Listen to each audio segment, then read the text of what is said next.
Hello everyone, welcome back to Real Reds Talk, an authentic football fan channel dedicated to Manchester United. We've got an exciting show today. The transfer window is upon us and opens on the 10th of June, just in a couple of weeks' time. So as the season comes to a close for Manchester United, it's looking like top four is done. A trophy is in the bag and we've still got an FA Cup final to play against Manchester City in June. So who knows? Maybe we'll finish with 2 trophies. That would be absolutely amazing. But there is business to attend to, and given our current car crash in regards to the sale of the club and the ownership, it'd be interesting to see who we go in for this summer and the reasoning behind it. So me and Shreyas have compiled a list of 3 players each in different positions who we think United will go for, the reasons behind it and how they would fit into the system. But they are slightly niche options. We didn't want to go for the obvious because that's all we've been talking about basically for the past 6 months. So we've tried coming up with our own little spin on it as well. So Shreyas, if you want to start with your list, just by giving the list of players that you've got, and then I'll dive into mine. Sure. I'll just pull up my player. 1 second. Very interesting ones. Yeah. With I think you've got an attacking midfielder. Yeah, I'm starting with the attacking midfielder. So, first off, the player will be Mohamed Kudus, which every single viewer in the chat can see on our screens now. Mohamed Kudus is a player who plays for Ajax. Once again, he's having a really good season. He had I would say, really good World Cup campaign as well. I think he was able to catch a lot of eyes. I think, over the few seasons, a lot of players were and clubs were able to see the talent that he possessed. But I think the World Cup, it just pulls a lot more eyes towards the player. And I think Mohamed Kudus is one of those players who just found himself with Ghana in this World Cup. He's just 22 years old. And he's got 11 goals and 3 assists in the Eredivisie, where he's featured as a cam, he's featured as an 8, he's featured as a false 9, a striker, and even as a winger. So he's a very versatile player who can practically function in multiple positions, but his best position is as a false 9 or as a cam. Like, he can do a job as in the other attacking positions as well, but if you want to get the best out of him, you need to play him centrally. He's a player who you could actually get in for less than 35 million at this point, because he hasn't signed a renewal with his parent club, which is Ajax. And if you look at it in the perspective of our midfield, where you still have the option of dropping Bruno into the 8, and then you have Casemiro as the 6, and then you probably have someone like a Kudus who functions as the 8. It's a very fluid midfield, and I think it was last season during the winter window, this season in the summer window itself, that Everton actually tried to get this dude, and they weren't able to sign him because he wasn't really sure about their project. So he's going to be available. He's going to be moving clubs really soon, and I think he's a really versatile player. Once again, a bargain price, considering we don't really know how much money Ten Hag would actually be able to work with. So Mohamed Kudus is a smart signing, along with someone who can actually bring us quality with longevity in that midfield. Very interesting. We've got people flowing into the chat. Good evening to everyone. Vincent, Brian, Saint, Ash, Pay to Lose, the regulars. Thank you very much for tuning in. Make sure you smash like on the video and list your 3 transfer targets as well in the comment section who you would go for. Try and be a little bit creative with it, a little bit niche, and we'll take a look at them in due course. Kudus, no doubt about it, Shrey, fantastic player. I've watched bits of him for Ajax, watched him for Ghana, really good. Now, what we're going to do after we've named kind of each target, we're going to kind of come up with some questions as to how would you solve this, or what about this? How would he fit in? So the first question with Kudus I've kind of got for you is he's very one-footed. I've watched him quite a bit. And we have similar issues with Anthony, who's obviously, plays on the right-hand side. So would the attack come a little bit obvious in that kind of landscape with 2 very heavily left-footed players? I think, once again, if those left-footed players are playing off the same flanks, and if they're playing, in similar angles, then definitely, it leaves that unpredictability factor out of the window when you've got 2 players, who attack from the same angles. With Kudus, the thing is, even though he's very one-dimensional when it comes to his dominant foot, he knows how to attack through spaces. And in most of the games with Ajax, even if you see when Ajax played in the Champions League, one of the best things about Kudus is when you see him attack, you won't see him attacking just from the center or just from the right or just from the left. He keeps on attacking from various angles. So even if you're one-footed, but you know how to, actually operate all around the box from multiple positions, it makes it easy to create overloads, and it makes it easy to actually score goals. And that's why he's been so successful with Ajax this season, because this season Ajax haven't been in their top gear. They genuinely haven't been in their top gear. I think Ten Hag leaving and many of their, I would say, star players leaving has left a hole in that system. But the stats that he's pulled up, except having the fact that their dominant right winger is gone, their centre back leader, I would say, Lisandro Martinez is gone as well. So it does leave a big hole in that midfield. And I think right now, if you genuinely look at the midfield, aside from Edson Alvarez, he's the one who's practically carrying that midfield through when it comes to creativity. Yeah. One big concern, this is why I've saved this one till last. Now, I'm just going to name one player I'm a massive fan of who's in the youth academy for United. Yeah. Who is it? Amad Diallo. Now, I actually think they're very similar players. I think I've watched both, and that close control, a little bit of strength, composure, dribbling, both really, really good at that. Would they kind of stunt Ahmad's growth? Would there be any worries with you about that? Obviously, Bruno plays every game pretty much. He said he plays like a false nine or attacking position. If you was to bring someone in like Ahmad Kudus, would that stunt it, do you think? I think with Ten Hag, the best thing is he knows how to develop these young players. And he's developed players like Kudus, players like Anthony, players like Martinez, a lot of these players. And I think even though you bring someone like Kudus in, I don't think it would stunt his game time or his development, because I think what someone like a Kudus would bring is competition for places, which we genuinely haven't got in this team, at this point. We've seen a lot of those games where, we've seen if Bruno isn't playing in the 10, our midfield and creativity just completely shuts off. And I think Kudus right now, he does bring that factor, because in comparison to Ahmad, definitely he's more experienced when it comes to playing in the big leagues and playing in the big tournaments. And Ahmad, once again, he's still a player who is in his developmental stages. Probably, having someone like Kudus, if you compare it, if Sancho does leave, you would need someone like a Kudus to be present there, who can operate as a winger and operate as an attacking midfielder. And, you might see him making appearances from the bench, but it wouldn't be a situation, where you got someone like a Weghorst or Fred coming on and you're still wondering whether how this game will actually progress, because he has the quality to, actually make himself a starter in that team. Yeah, for sure. And I do think he's a really talented player. What our relationship is like is kind of fractured with Ajax a little bit. I'm not sure how that would go down if they'd sting us quite a lot of money for him. We've already took the manager and two of the best players, so I don't know how that is with him. Another thing I was kind of looking at with Kudus is his injury record, because a lot of people were moaning about it. Well, not moaning, but they was kind of putting online forums and stuff like this. Not really great with injuries, but I had a look at him. One of them is out, I think, for like 80 days, like a fractured rib, which is one of them, like, it's not like a muscle tear, like a reoccurring muscle tear. It's something that's probably happened, with an impact injury or whatever. So that's not really something I'd be worried about. And then quite a few of them with illnesses and things like that. So I think when you dive into the specifics of the injuries, it's not too bad. And I'm absolutely fine with that, as long as you don't have, keep reoccurring ones. We're absolutely fine, because we seem to have that theme with a lot of players at the club, e.g. Anthony Martial and a few others. So, yeah, Kudus, good shout. And I think I'd be happy with him at the club. Yeah. I'm going to go into my first one. And the first one I've chosen is Adrian Rabiot. So I'm going to kick things off with that. I'll wait until Shreyas puts I've done it on the screen. It's done. Yeah, perfect. Yeah. So it's obviously a player clearly that Ten Hag wants, and he's a big fan of. He spoke to him last summer about a potential move from, you look at it from a financial point of view, it makes sense. I think the guy is going to be on a free. He's going to be out of contract. Will have heavy wages. Will have big wages, which I'll touch on slightly in a second. But Ten Hag's not going to have significant funds to spend, especially if this ownership situation continues. So he's going to need depth in that areas. Unless, the unlikely situation, the Glazers give up control to either Sheikh Jassim or Sir Jim Ratcliffe within the next week or so, it's looking like the summer's going to be pretty bleak. And despite what stats might say, it goes without saying that Adrian Rabiot would be an upgrade on, I was going to say McFred then, on Scott McTominay and Fred. It is clear. And now people can throw stats in there and all that kind of bollocks. But Rabiot's a better player. I've watched him for France. I've watched him for Juventus. I've watched him when he was at PSG. He's a better player. I also agree with the sentiment that you shouldn't just sign someone because they're a better player than Fred or McTominay, because in that case, you'd be signing about 100 midfielders.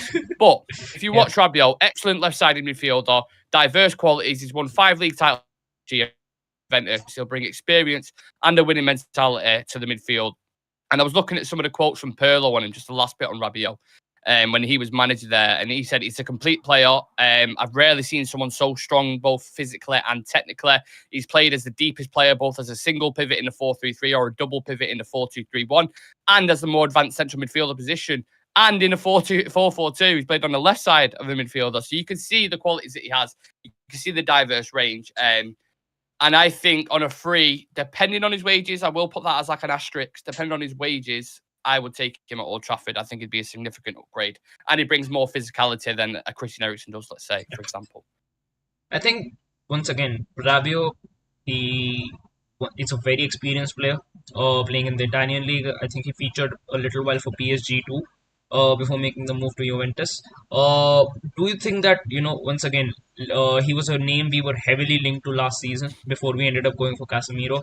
Does the fact that, Rabiot was one of the players who actually sparked a protest amongst the fans make him a bit of an off signing? Yeah, there was a bit of a negativity wanting involved with, especially with Nautovic, because they were the two players. And even myself, I did a show where I was like, flew all the way to Turin to get a slap by his mum and tell him to piss off, and he's gone back to Manchester United. Like I was raging about it. But the more I think about it, the more like you trust in Erik ten Hag, right? The people who are watching this trust in Erik ten Hag. He really wants him, and there must be a specific reason for that. I'm not a tactical genius, as people will know. But there is something there that he sees in that player that he would fit into this system. And if he really wants him, I trust him because he's scouting so far. He's got a pretty good record if you look at the summer. Yeah. So if he wants to go for it, let him have it. Let him have it. And the other thing, Rabiot, the stage, that he is in his career, I think he's in that stage where you could say that, this could be his last big club, his last big move to a club. Yeah. I think if he does manage to come to Manchester United, one thing would be his age. Whether with Casemiro, Rabiot, and Bruno, whether this midfield can sustain itself like for the next 4 to 5 seasons. Whether this midfield has that sort of longevity, and the other thing being that if we manage to sign Rabiot and Ten Hag still manages to go in for another midfielder who features as an 8 in that system, would he be interested enough to be like a backup midfielder in that system? Or would he be someone who wants to get regular minutes? It's interesting because I don't think it'd be a backup midfielder in the sense, but I think you'd have. I mean, if Scott McTominay goes, McTominay's a bit of a backup midfielder, but I think he would get more game time than that. I think he would fill in for Eriksen. I think he would fill in for Casemiro. So there'd be enough holes to fill there, and he can play as a 10 as well if Bruno ever manages to get injured once in his career. And of course, he's played on the left. So similar to Sabitzer in that sense, where you can plug them holes wherever because he can do that. You get more game time. Similar, we saw it with Luke Shaw because he can play centre back as well. You get more game time. So I think in that sense he'd get enough games, but maybe he has this kind of attitude about him or kind of arrogance where it's like I want to start every single game. So that could be a potential stumbling block for sure. I think that's pretty much it with him because I think with Rabiot, I think enough has been covered as it is last season. A lot of people actually went in for him. I think it was someone actually went in and said that he's got the exact same stats as McTominay when it comes to playing out from the back. But you can just see the quality difference between Rabiot and McTominay. Watch him. Yeah, exactly.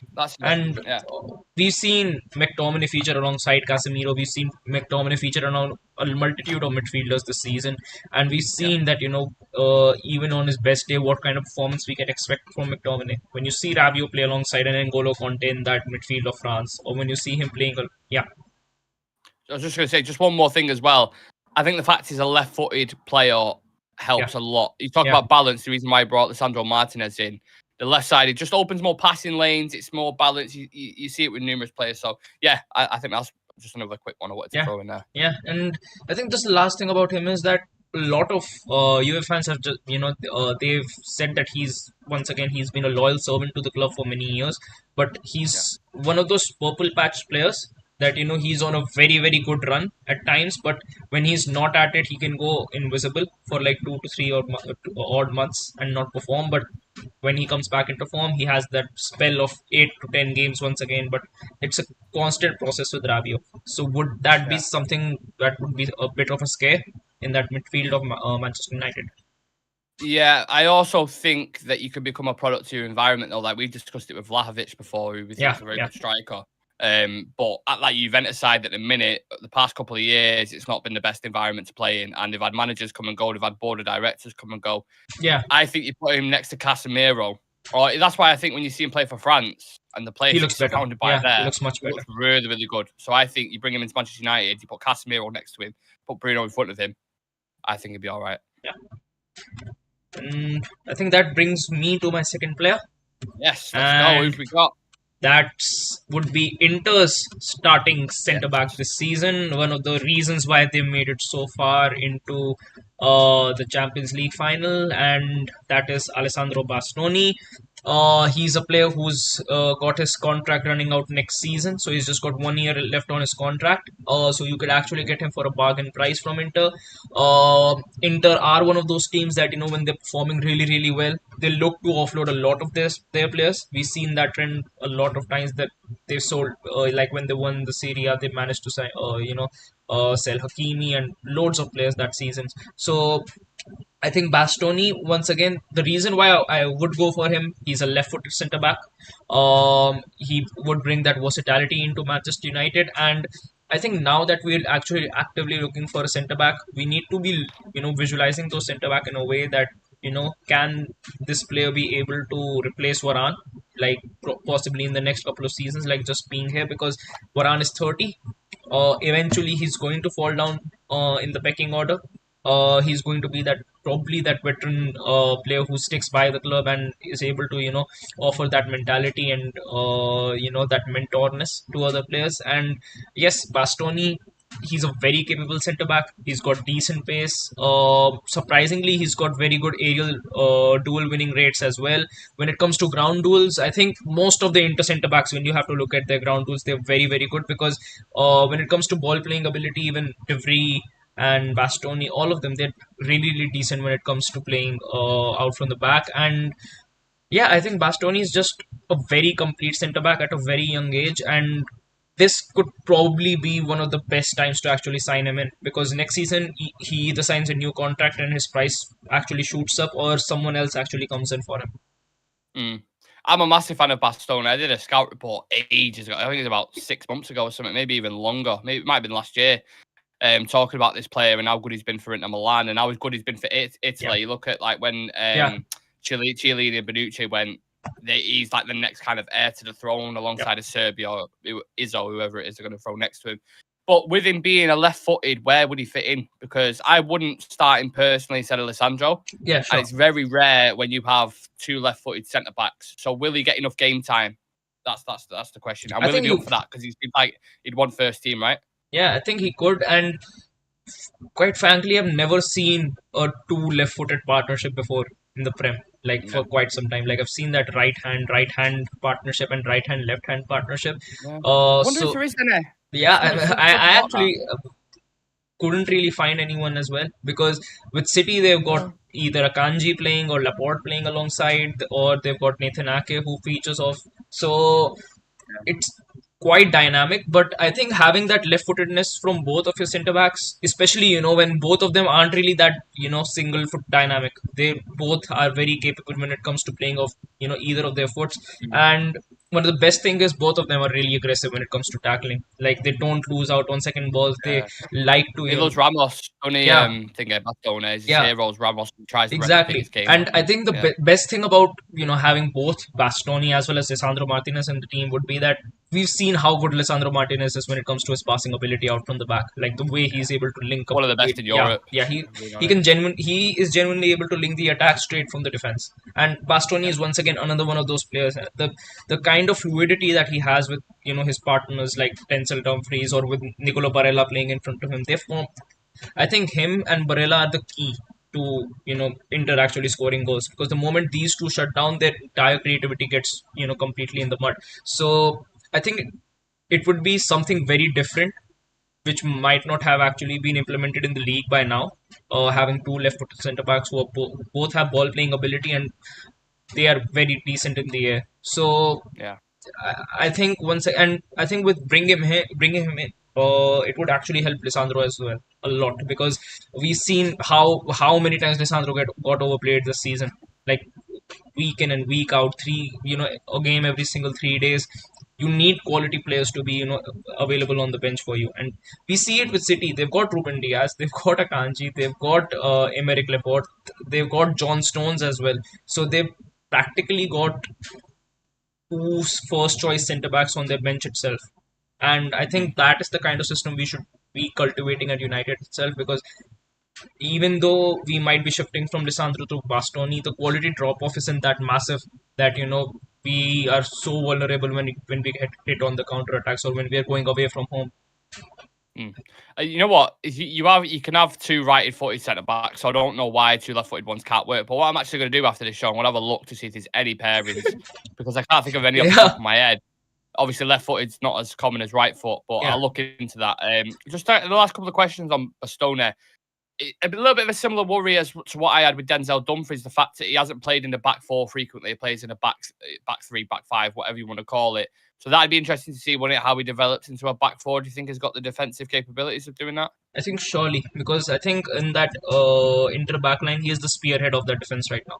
Like he's Yeah, genuinely yeah. the spearhead, and if there is someone of that inter defense, I would say I am not really sure would be able to feature as someone in a back four. That would be De Vrij, because I don't think that he's got the pace to actually match up with a back four defense. I think that back five provides him with that cover because he's not that quick, and I think Bastoni actually provides him with that cover.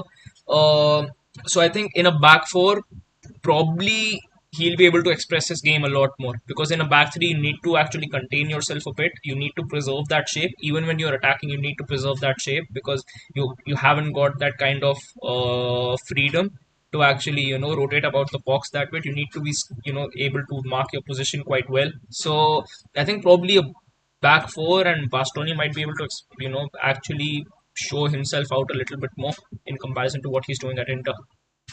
Yeah, interesting. Before we kind of jump on to the next player, I'm just going to read out a couple of comments because there's a few in the chat. Callum Huddleston saying, when are United on next? Thursday night against Chelsea. Sam's already put that in, apologies. Brian saying, true, Sam, but that could be...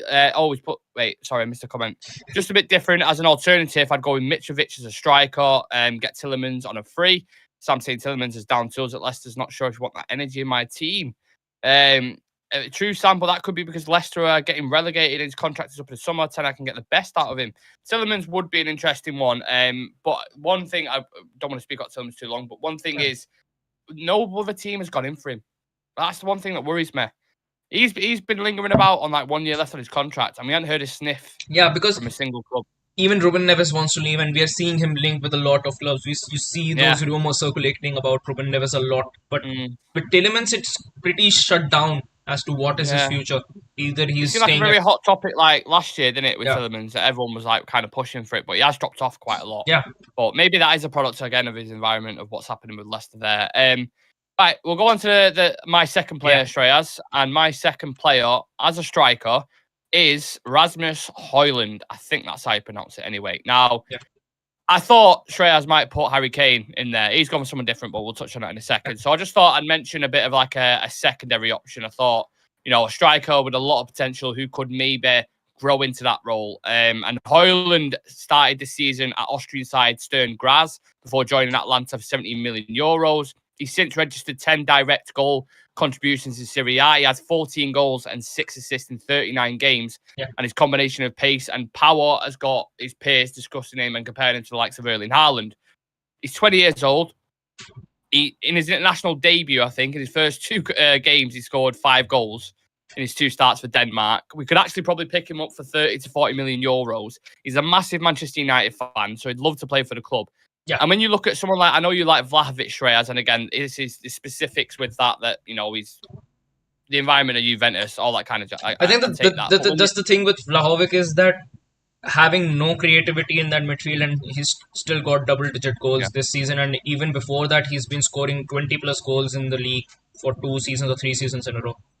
Yeah, just the point I was going to make on it though is I think Rasmus Højlund has a similar record to him at Atlanta, and he's younger. So why not go get someone who's younger, maybe get more out of it? Obviously, potential is not guaranteed. Maybe Vlahovic has done it for longer. He's certainly had a better season at Fiorentina. But Rasmus Højlund is someone I would definitely look at as a young potential striker. Obviously, go get your Kanes, whoever it is you're going to go buy. Sure. That is needed, guaranteed.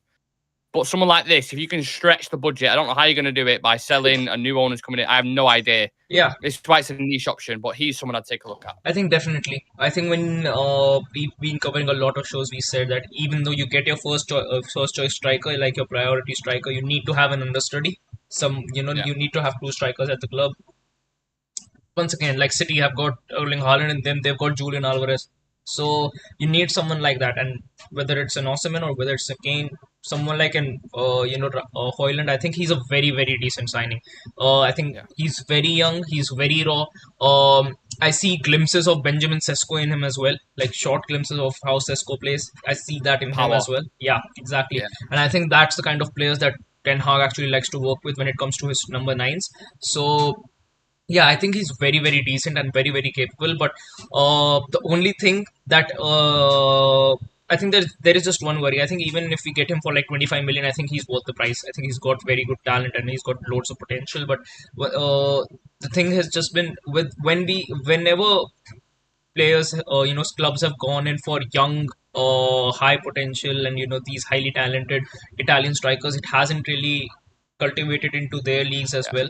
So I think that's the only worry about him, because except that, I think he's one fantastic gem right now who could, I think even for 25 or 30 million, I think it would be a very decent signing. Yeah, it's true, and I've got a similar criticism which we'll talk about very shortly. I don't want to give away your striker, but one thing I would say is there is rare cases. Obviously, you had players who come over from the Italian league like Henry, Bergkamp, Zola. Sure, yeah, there are cases there, but 75% out of the time, from what you've seen, strikers coming over from Serie A, they haven't necessarily bedded it. You've seen it with Scamacca with West Ham. He was like nearly top goal scorer with Sassuolo, I think it was. Yeah, he's got 19 West goals. Ham. And he scored 3 goals for West Ham. So it doesn't, but it's not that much of a risk when you're paying, 30 million euros. That's what I would advise. And maybe, we can get a return on him if he doesn't do too well. 15. Someone will always still buy potential. So I don't think it's too big of a risk. But yeah, we'll talk about risks in a second. Yeah.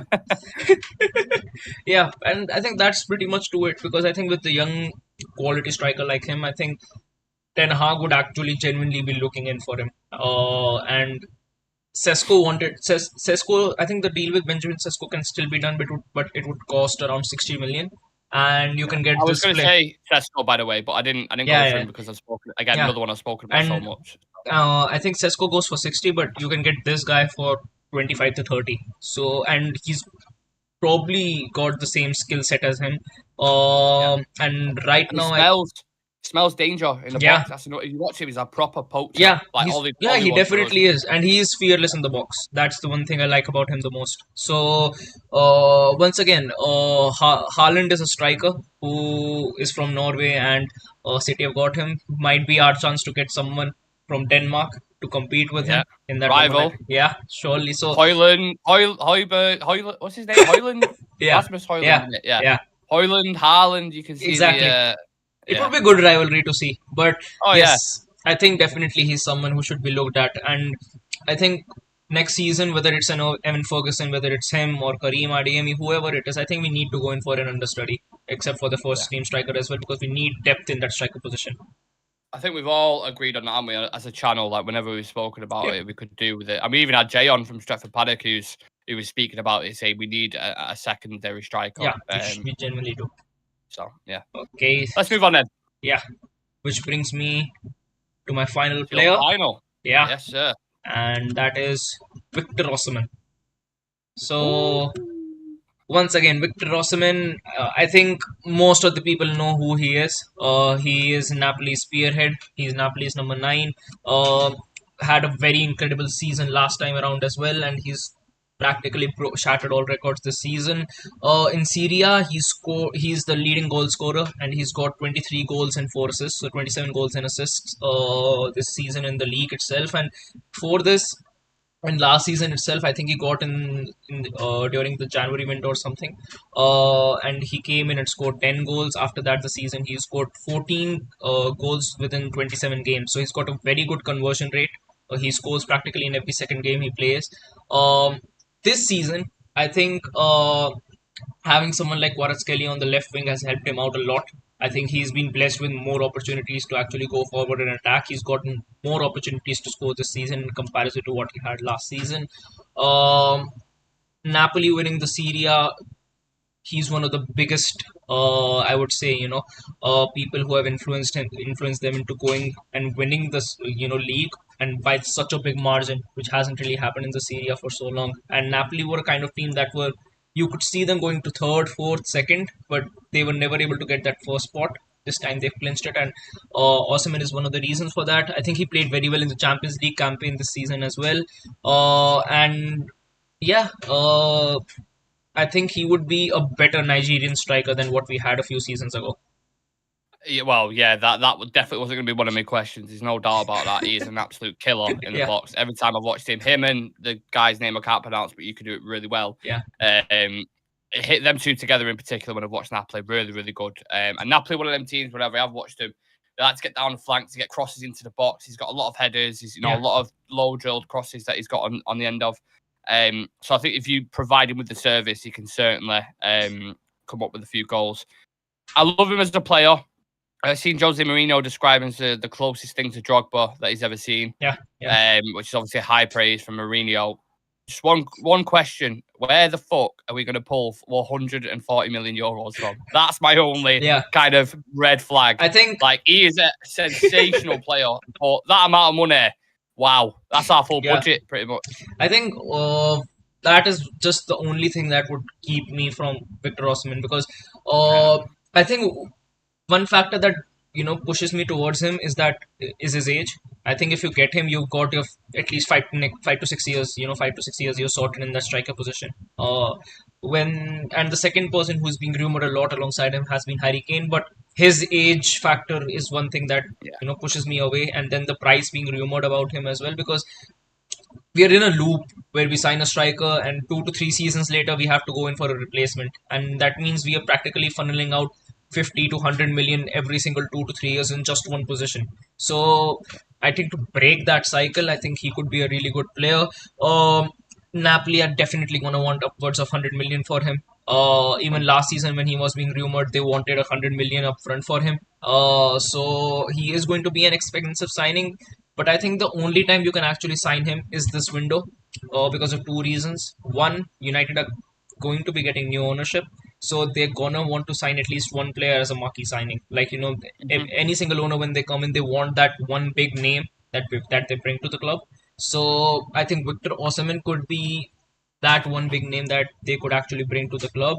100. How well are we able to negotiate a deal for him, whether we get like 100 million or whether it's going to go upwards to 140 million, is definitely something that we'll be getting more input about.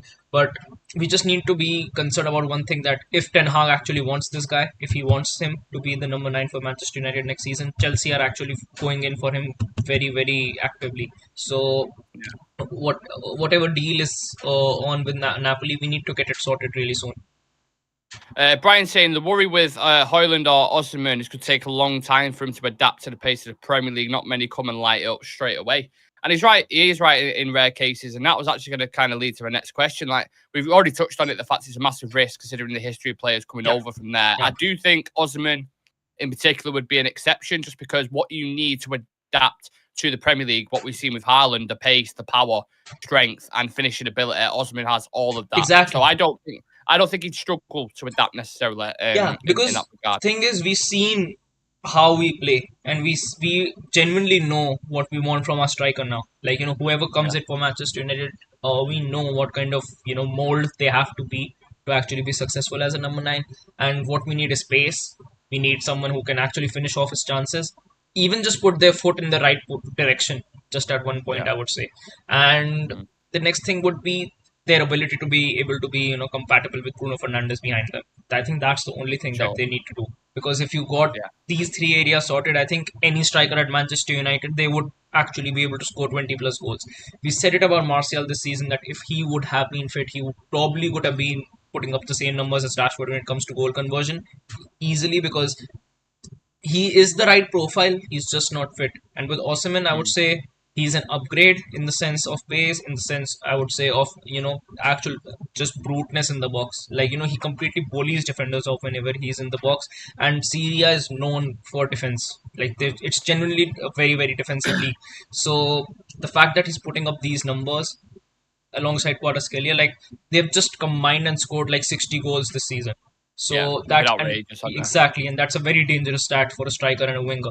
So Mm. I think if he can, I think in that area he's pretty gifted, because if he comes to United, he gets to work with Rashford of that left hand side. He gets to work with Bruno, because Bruno is a he's going to be creating Bruno. chance. Yeah, Bruno, I agree with. I agree with you on that. I think sometimes Rashford, Chivy's spoken about this, he has this kind of closed tunnel vision where he doesn't see people around him and just goes for the shot. Anthony as well needs to start putting more crosses into the Yeah. box. If we're going to bring someone like Victor Osimehn, who's an elite operator in the 18-yard box, he needs service and he needs crosses exactly. putting in. And Like- I think sometimes, when you see Bruno Fernandes Yeah. dragged over to the right-hand side, you see him putting the crosses in. That's where I think it could come from. But, yeah, it definitely can. And I think it would be a situation if he does come in. Like City pretty much changed their entire philosophy and game style for Erling Haaland to actually play his game. I think that is Yeah. something that Rashford, Anthony would have to do Yeah. if Victor Osimhen comes in. Like give the ball to him in the box. Don't Yeah, have the he'll first score. don't have the first thought of just going in for a shot whenever you're in the box, because in that last game that we played, I don't know how many chances Anthony had to just play a pass over to Martial or just to play a pass over to Bruno, and he didn't do Yeah. it. So The one time frustrating. he did, Martial had to tap in. So I think I think it would take him a bit just to. I think with Rashford he can combine really well, because I think Rashford and Kvaratskhelia, when it comes to their play style, they're quite similar as the kind of profiles. The only difference being Kvaratskhelia is just very very very good when his game ability and sense whenever he's around the box, and his decision making is decision making. 10,000% accurate. Yeah. So Rashford's in like killer mode at the minute, and Exactly. that's why I'm saying tunnel vision, because he does get the goals, but he's actually got quite a few assists as well. In fairness to him, but I just think he can get more. I've seen him at times cut in on the left and play some like passes, but like fucking Bruno can play. yeah, He goes in behind for the winger. I've seen him do it for Greenwood. I've seen him do it for Martial at times. He is capable of doing it, but sometimes he just doesn't. He's not switched on. Do you know what I mean? Yeah. If he can adapt his game and Anthony starts putting more crosses into the box, yeah. Osimhen Sure. will thrive for it. 1 second, and accept that as well. Uh, he, like we've been saying a lot, that we need that sort of striker who can come in and score 20 plus goals. I think he's that one of those strikers who you could actually put a safe bet on, because if he doesn't work out, we won't be in a loop where he's 35 or 37 and we're struggling to actually offload him. He would still be in his prime years even if he doesn't work out, and we might actually be able to make a profit off him.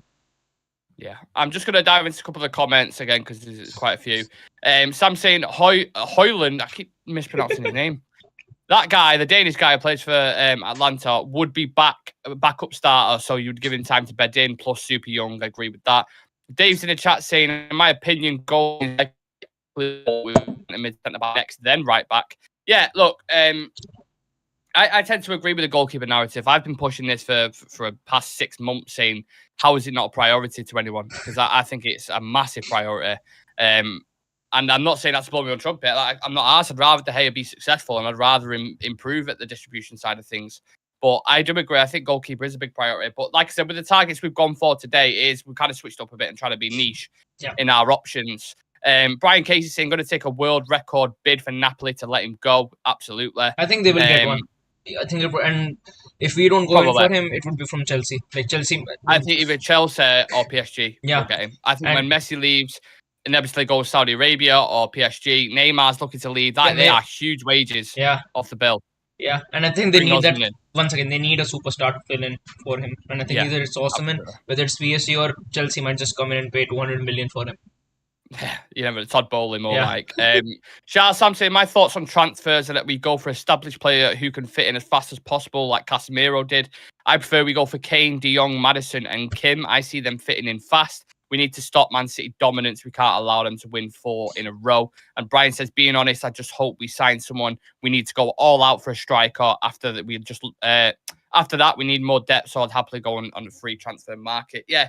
It's going to be a blend of options, isn't there, going into it? And it's hard for Eric Ten Hag to plan because you don't have a fucking clue who the next owner is going to be. It's as simple as that.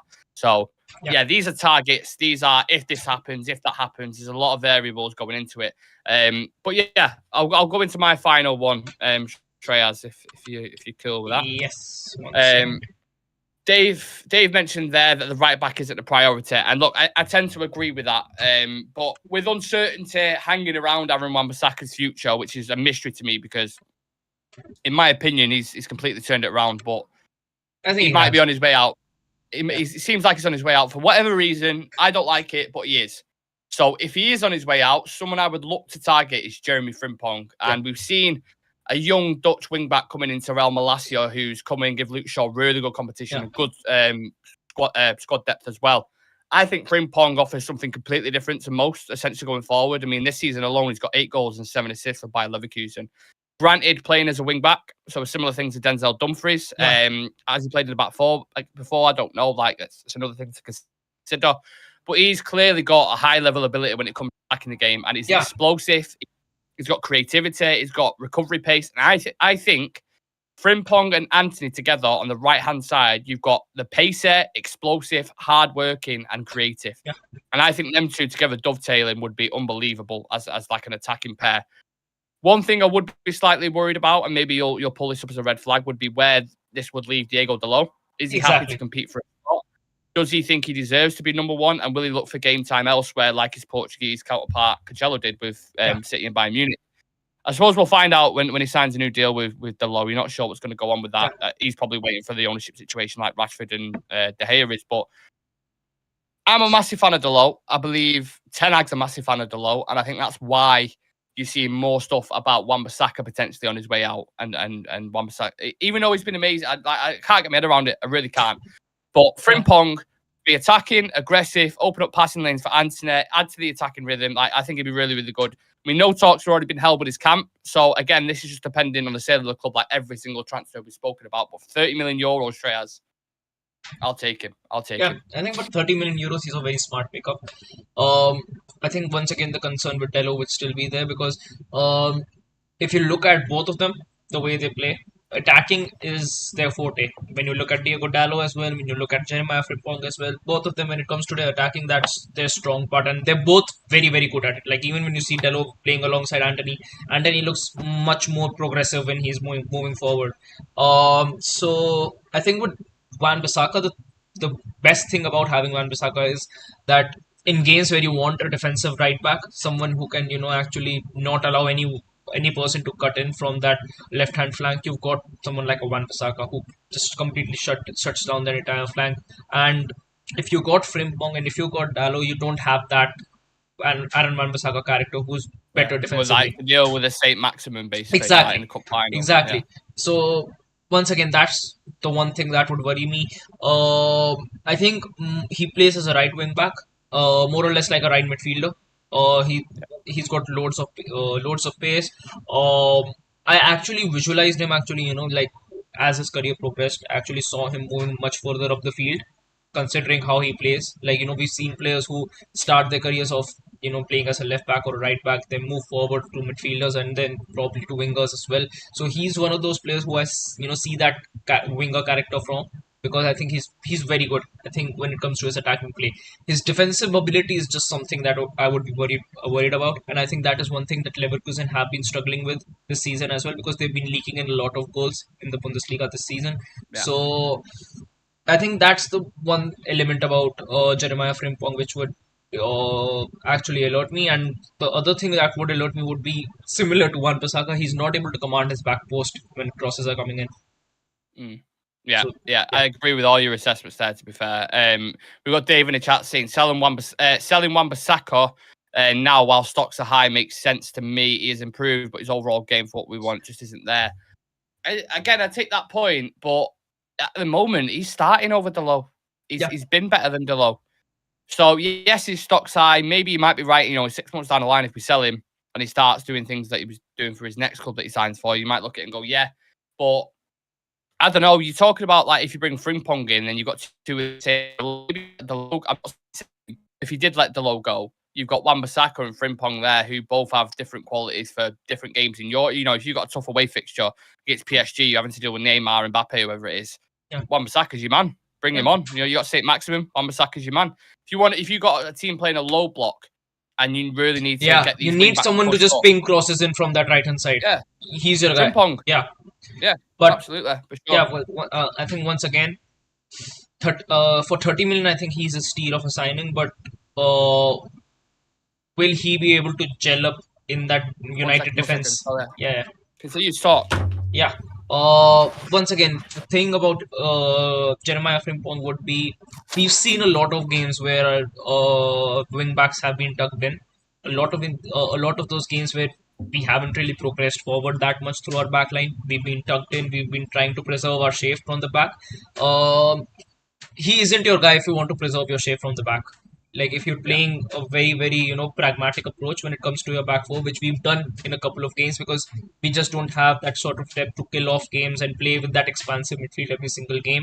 Frimpong is going to be a red alert in those games because for him to be able to, offer his best abilities to a team, he needs to progress forward. He can't play in in a swamped position. So that is just another concern for me because United are, from the past few seasons, we have never seen United play expansive football like, consecutive game after game after game. It's usually, this season, it's been like 2 games, 1 game we need to, just contain ourselves a bit. Other game we try to move forward a little bit. So I think that's the only thing because except that I think for the price that he's being rumored, if Wan-Bissaka does get sold, I think just from that Wan-Bissaka money you can get in Jeremiah Frimpong. Yeah, exactly. You know what? Every time I say Jeremiah, I think you're going to say, the song Jeremiah was a bullfrog. Yeah. Have you ever heard it? I don't know why. I keep that you're going to break out into song and start singing that.